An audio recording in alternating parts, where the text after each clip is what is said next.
আমার অবস্থা কি আমি জানি না, আমি আবার কারোর জন্য সুপারিশ করব? কথা বুঝেন নাই? আমার কি হবে আমি জানি, তা আমি আরেকজনের নিয়ে টেনশন করার সুযোগ কোথায়? ইয়া নফসি, আল্লাহ আমারে বাঁচাও, আমারে বাঁচাও, আমারে বাঁচাও। কাঁদতে কাঁদতে মানুষ হয়রান হয়ে যাবে, এ নাকি আবার আরেকজনের বাঁচাবে।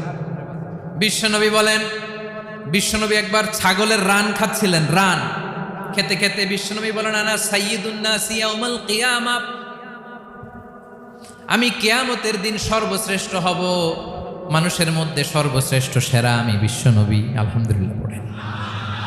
বিশ্বনবী বলেন, সেদিনটা বড্ড ভয়ঙ্কর, সেদিন কেউ কারো কোনো উপকারে আসবে না, বন্ধু বন্ধুর কাজে আসবে না, স্ত্রী স্বামীর উপকারে আসবে না, স্বামী স্ত্রীর উপকারে আসবে না, পীর সাহেব মুরিদরে বাঁচাতে পারবে না, মুরিদ পীর সাহেবরে বাঁচাতে পারবে না, নেতা কর্মীর